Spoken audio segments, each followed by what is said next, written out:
sitting in a chair basically like this, and I'm shooting my arrows. Now basically how this works is once we go into eliminations, we're shooting at a target that is 77 yards away. That's a long ways away. And what we do is we each shoot 3 arrows. And the scoring is done where the very middle is a 10, and then the next ring is a 9, and then 8, so forth like that. You get 20 seconds to shoot an arrow. You each shoot 3 arrows. Whoever has the highest score gets 2 points. First one to 6 wins. Now, if you tied, let's say I shoot a 30 and my opponent shoots a 30, you split the points and it's 1-1. Now, I drew the guy who I was shooting against in London for the gold medal match was from Finland, and I personally believe that he was cheating because he had arms, and that's just my opinion. But I remember shooting against him, and I remember we were shooting together, and at this point, I was losing, and the score was 4-2. And all he had to do was shoot 3 more good arrows, and he was going to win. And of course, I would like to win a gold medal, right? So I really pushed myself, and I remember sitting down, I remember aiming, and my very first arrow of that round was a 10. I thought, okay, that's great, that's awesome, that's what we're after. I'm sitting in the chair looking over at the guy from Finland going, please miss, please miss. That's bad sportsmanship, but every once in a while it is okay to wish that, right?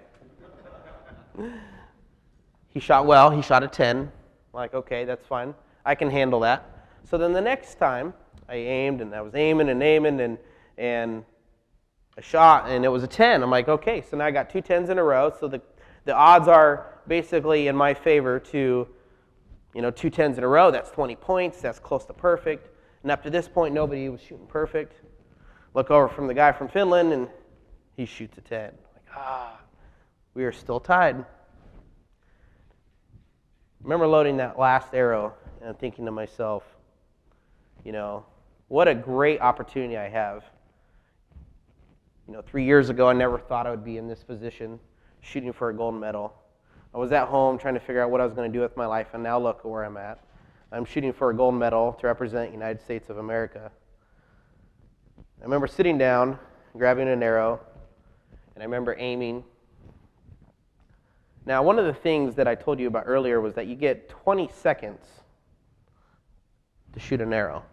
So I have a coach. What she does is she stands behind me, and her only job is to go, Matt, you got 5 seconds left. You have 4, you have 3, you have 2. And her job is to basically make sure I don't run out of time, because what happens is a lot of people, they get up to shoot, they're aiming, they feel like they have no more time, they rush the shot, make a bad shot. They look at the time and they're like, wow, I still got 15 seconds left on the clock. So my whole thought process going into this was, don't rush the time. I'm aiming at the center. It means everything. And then I thought, life is really not that bad. I'm going to shoot this, okay?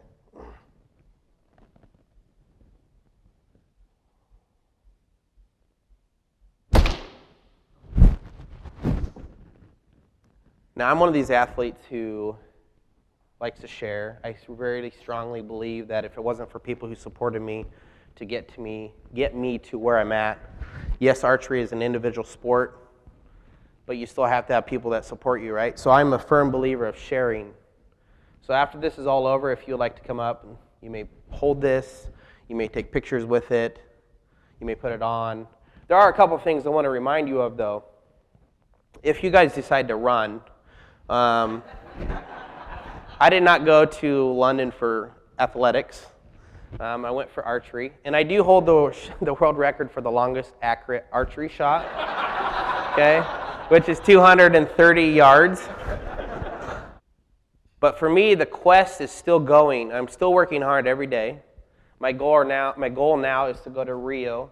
I know that's, 3 years from now. There's a lot of things that are going to come up between now and then, a lot of little challenges that are going to come up between now and then.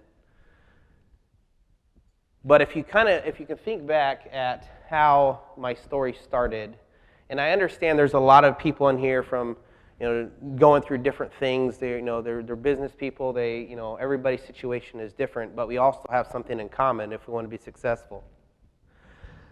I had a good family, my parents.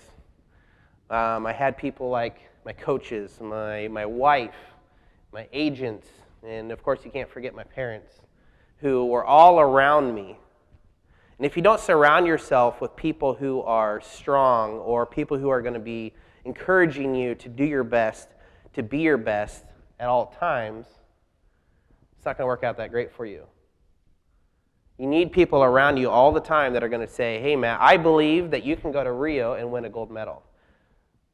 Despite the fact that I have no arms and I'm shooting in a place that everybody I'm shooting against has arms, I still believe that you can go do it.